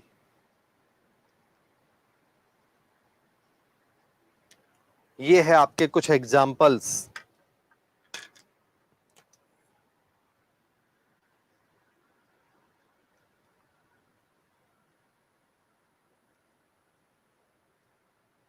अगर मैं इनकी बात करूं तो लिथियम जो कार्बोनेट है, लिथियम कार्बोनेट को जब गर्म करोगे तो क्या होगा, तो ये Li2O में कन्वर्ट हो जाता है, साथ में CO2 गैस निकल जाती है। जबकि इनको गर्म करोगे तो क्या होगा, तो नो गैस। इसका मतलब यो चलने पर इस कैटेगरी में अगर हम बात करें तो ऐसे चलने पर क्या हो रहा है, फाई का वैल्यू तो कम हो रहा है और थर्मल स्टेबिलिटी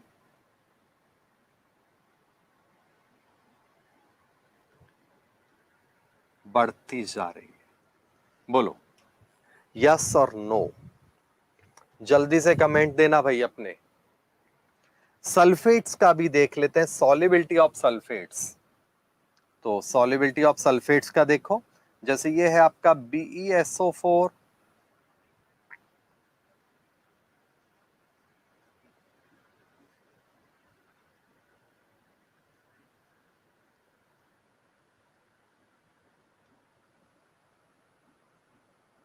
ये सल्फेट्स लिखें। सॉल्युबिलिटी ऑर्डर क्या होगा, ये इनका सॉल्युबिलिटी ऑर्डर है, ठीक है? ये सॉल्युबिलिटी ऑर्डर है, पूरा लिख दूं? चलो देखो,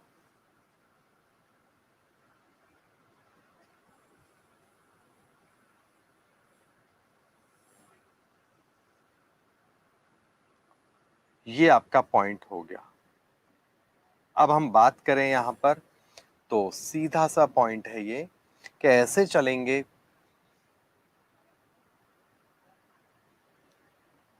ऐसे चलेंगे तो वही रटी पिटी बात है, फाई का वैल्यू तो कम होगा, सॉल्युबिलिटी किसमें, इन वाटर, वो क्या होगा, वो भी कम हो रहा है। तो आई थिंक आपको ये रिलेशन भी समझ में आ गया होगा। ये तो फाई के कुछ इंपॉर्टेंट डेटा मैंने बोले हैं। और अगला पॉइंट था, फाई जो है similar value of phi means similar properties, ठीक है ना? And elements can show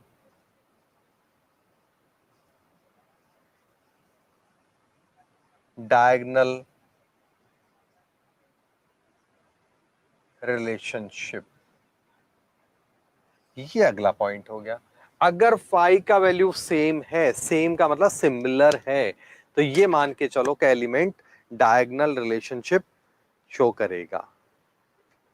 clear हो गया? कोई दिक्कत है समझ लो। लेकिन होना डायगोनल में चाहिए, पता चलेगा एक मतलब श्रीलंका में बैठा है, एक कन्याकुमारी में बैठा है तो नहीं चले, सॉरी कश्मीर में बैठा है तो नहीं चलेगा ना, आजू बाजू में होगा और सिमिलर नेचर है तो आंसर बिंदास डायगोनल कर देना। और डायगोनल के 3 ही एग्जांपल है, काहे को परेशान होते हो? किसी को यहां तक कोई डाउट है तो बोलो, नहीं तो क्लास खत्म करने का टाइम आ रहा है, जल्दी से अपने कमेंट दो। भाई एस ब्लॉक का इतना पार्ट आपका हो गया है। अगले एपिसोड में हम लोग एनामोलस नेचर लेंगे, कंपाउंड्स लेंगे, तो maximum to maximum with practice 2 lecture में आपका एस ब्लॉक खत्म हो जाएगा। तो यहां तक कोई बात है तो बोलो। और अपने पीवीएस पे जो हम लोग बात करेंगे, मतलब पीजीसी में पेड वाले कोर्स में थर्मोडायनेमिक्स का प्रैक्टिस का अगला सेशन लेंगे अगली क्लास में। यहाँ तक कमेंट दे दो फटाफट, समझ में आ गया तो हैशटैग लिख दो, केमिस्ट्री रटना नहीं है। और तुम भी घर भागो, मेरे को भी भागने दो, जल्दी दो, कुछ सेकंड दे रहा हूं आपको।